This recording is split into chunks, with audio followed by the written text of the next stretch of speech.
Okay everyone, round one of the Six Nations kicks off tonight.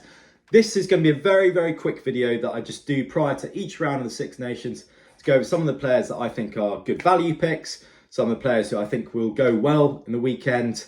And yeah, that's it. Let's get into it. Okay, firstly, starting off with hookers. Two players stand out to me here. First one is Pito Mavaka, available for 15 stars. He had a great Autumn Nations series. The highlight was probably his game against Japan. He scored really, really well in that one, not only because he played the full 80 minutes, but actually spent a lot of the game in the back row. That won't be happening tonight, what with France playing a 6-2 split, but nonetheless, he's a try threat. He's dangerous in the loose, great mobile option, good for tries. He's probably going to be the highest scoring hooker, but as an alternative, I'm also looking at Ronan Kelleher, a bit more budget friendly at 12 stars. Ireland should have a good day with the lineouts. They should have plenty of opportunities to score from driving mauls. So Kelleher will be in the thick of the action. The big question for me is when he'll come off, because obviously Ireland have got Dan Sheehan on the bench. They'll want to give him a good run. So it may be that Kelleher comes off after 50 minutes or so, which I guess is pretty normal for hookers on the international stage, but something to consider. For props now, this is a good place to save money. Lots just taking the cheapest prop options, some only taking one and some also not taking any at all. Generally, they score really low, so it's not really an area that you want to pay a premium in. That said, the three I would be looking for to get the most amount of returns from the prop position would be Pierce Schumann of Scotland, Andrew Porter, or Jean-Baptiste Gros from France. But honestly, you're better off here just going with the cheapest options.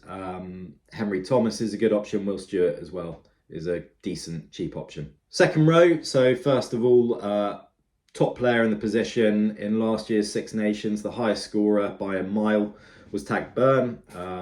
For me, again, just get him in. He's just a great all-rounder. Like I said, I think Ireland are going to have lots of joy in the line-out this weekend. And I think Tag Byrne is going to be causing havoc. He's also a great runner of the ball. Last year, he was averaging 28 points per game in the second row. The second closest player to him with a average points per game was Dafford Jenkins with 18. So Byrne is just miles ahead. In terms of other options, Emmanuel Miafu playing tonight for France. The guy's an absolute tank. He's 142 kilos and 6'8". When he gets running with the ball, it's very, very hard to stop him. So he's going to cause havoc, and he's very cheap at 11 stars. And his second row partner as well, Alexandre Roumat, is also great value, 11 stars. He's a nice differential. He can also play in the back row, so he's a strong option too. Back row is probably the hardest to call. So many brilliant options. The four that I'm looking at specifically are Ben Earl, last year's Six Nations highest scoring player, the highest scoring forward in the Autumn Nations Series fantasy game. He's always reliable. The question is, will he move to the flank and will his game plan change when Tom Willis comes on? Let's see, but with Earl, he's such a reliable pick that you've just got to get him in.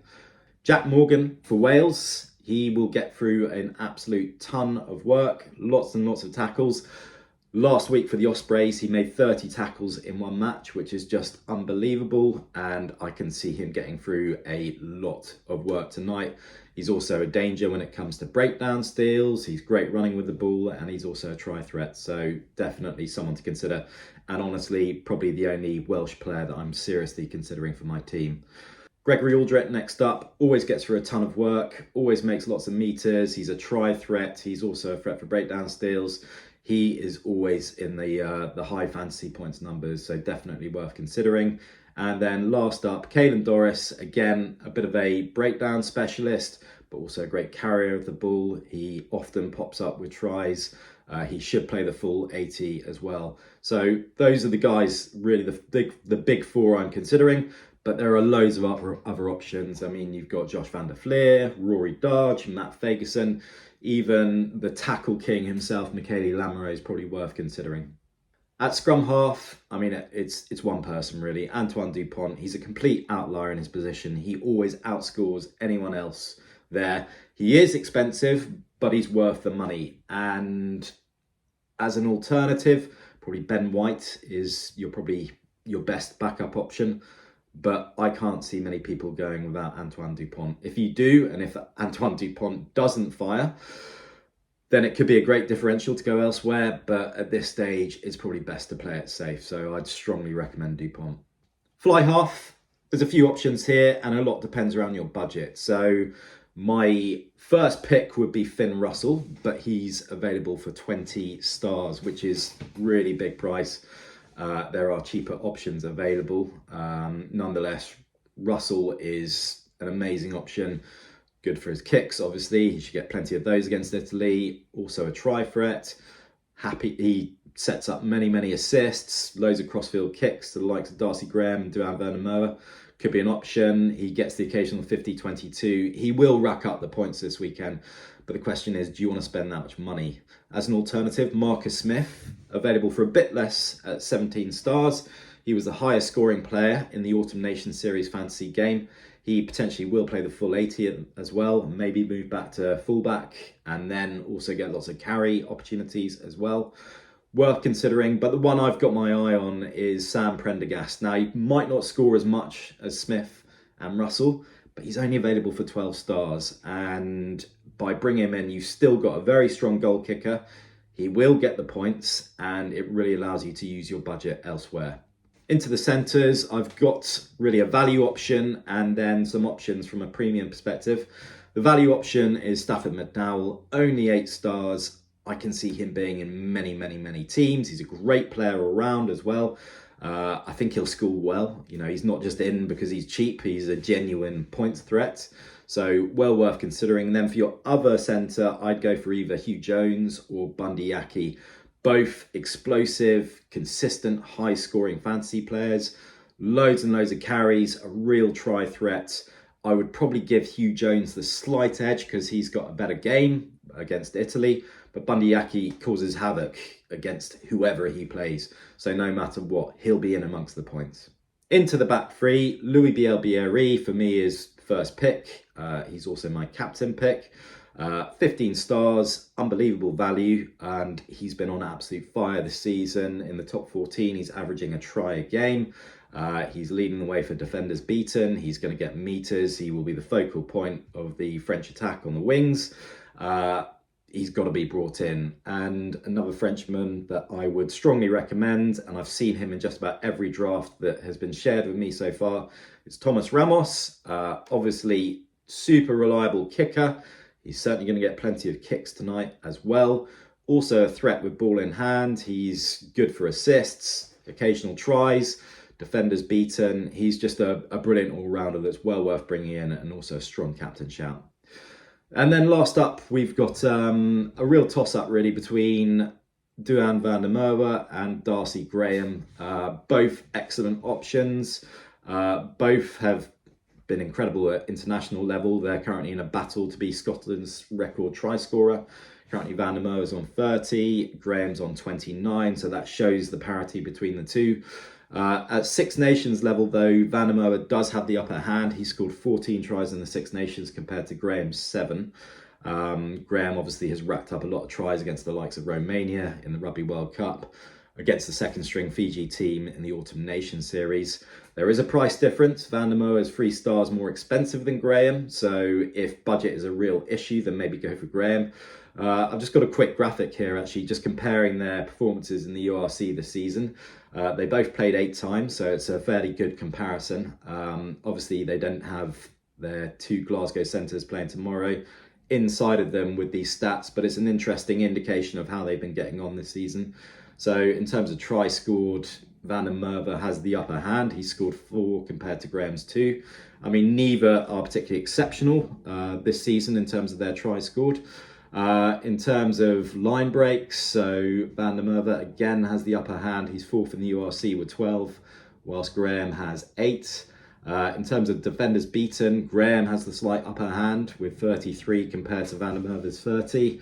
In terms of meters carried, Van der Merwe has got 464 compared to Graham's 403, and they're both equal on offload. So ultimately, I'd give Van der Merwe the slight edge, although be, again, very wary of the fact that he's been an injury this week with a dodgy-looking ankle.